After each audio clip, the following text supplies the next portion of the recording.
Good morning. It is May 5th, about 9:30 in the morning, and I just came out to do a little update on my vegetable garden. I have all my seedlings planted up. Everything in here, I think the only thing I purchased was that tomato. Otherwise, I started everything else here in the garden. Well, I did buy the sets of the onions as well. This is a yellow squash, and I'm gonna go ahead and pinch this guy right now because I don't think it's big enough to produce fruit. I have another yellow squash here. Next to it, I have the sun sugar tomato, the only tomato plant I purchased, and I need to be better about cutting suckers because these things get way too big. We have the spinach I planted this winter. It's gonna bolt soon. One of my seeds for the melon came out. Super excited. This is gonna be interesting, right? I saw this on a YouTube channel, and she lives in Mesa, Arizona, but she used ladder mesh. She used ladder mesh to create a small arch, and she grows these small cantaloupes up it. So I'm gonna give that a try this year. In the center here, I have the cilantro, which probably is gonna bolt relatively soon. It just never took off. More Thai basil, more Italian basil. And this year I'm trying I'm doing the patio tomato in this bed in the front. Last year I had it in that bed, that grow pot in the back. This is just a traditional, I think, Black Beauty zucchini.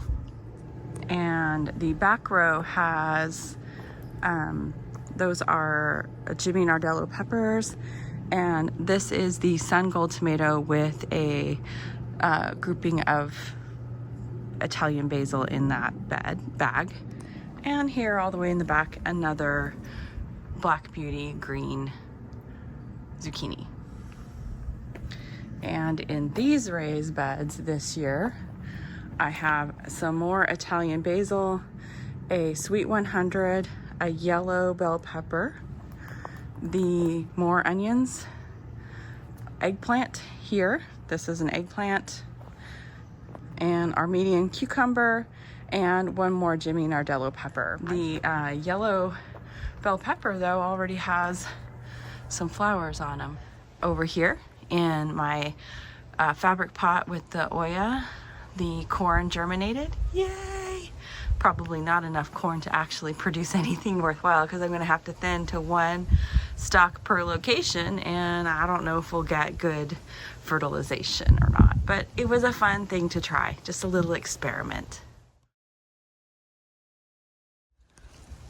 There are still just a couple apiariums left on the tree and a ton of peaches. I've gone through and thinned a couple times trying to get them at least a fist length to 6 inches apart. The wonderful pomegranate is looking really good, and I do have blooms, but the only blooms I've seen so far are right here on this one single branch. Well, I guess there's one right above it, but just in this particular area. So I'm not sure if this spot gets the most sun.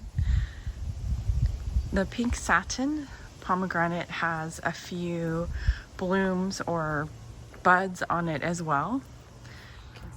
I have blueberries on most of my plants. The O'Neill, not as many as a couple of the other two. The Misty has tons of blueberries on it. The pink lemonade has some beautiful clusters throughout the plant.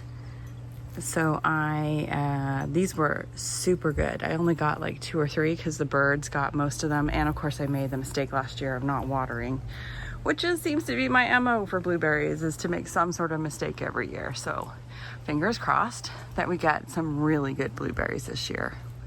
I have moved these blueberries a couple of times.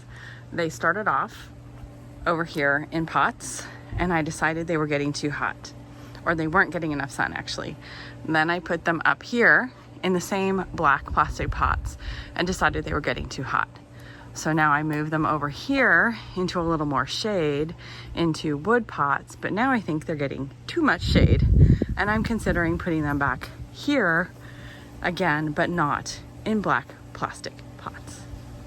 that is where we stand right here at the beginning of May, where I pretty much started everything in the garden on my own from seed except for one tomato plant, and I am excited to see how all of this goes over the next few months.